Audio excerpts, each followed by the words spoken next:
Dr. Martin Luther King Jr. was born in Atlanta, Georgia in 1929. Growing up in the American South, many people, including King, had to obey the rules and regulations of the Jim Crow laws.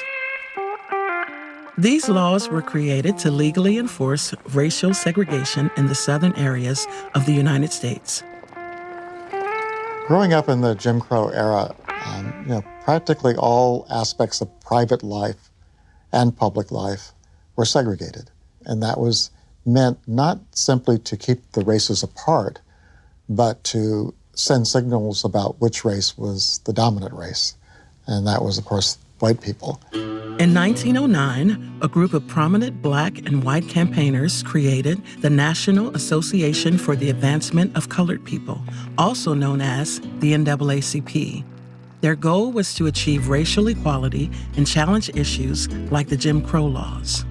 If you grow up in a segregated town, then you know that in the department store there's a water fountain where white people can drink water, and then there's one marked colored where you're supposed to go and drink water.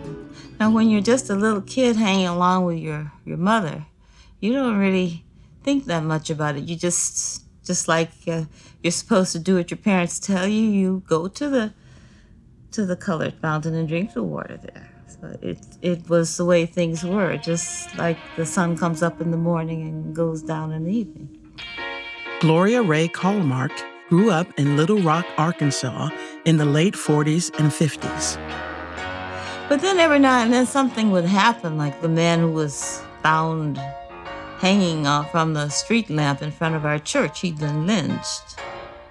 And the way my parents explained it to me is they said there are a lot of ignorant people out there, and that's why you have to know what the rules are and to know what to watch out for.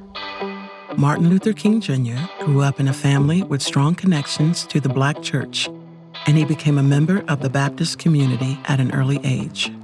Dr. Martin Luther King was particularly shaped by the Black church.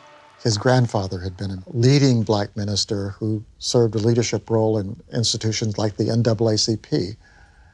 His father followed that same route. He was a prominent Black minister, but also a NAACP leader. He resisted that, as sometimes preachers' kids do. They don't want to follow what their father has done, and he thought of becoming a doctor or a lawyer or something else. But gradually he understood that this is what he was good at. He understood what preaching was about. The student years were important for the intellectual development of Dr. King. He was introduced to ideas about civil obedience in writings by Henry David Thoreau and Mahatma Gandhi. During his theological studies at Boston University in 1952, Dr. King met Coretta Scott, who later became his wife. From the beginning of their relationship, you can see that politics and political ideas are the glue that holds them together. So they go through some trials and tribulations during 1952, but ultimately, love wins out. Shortly after their union, Martin and Coretta moved south to Montgomery, Alabama, where King's involvement towards civil rights would later play a big part in the upcoming events.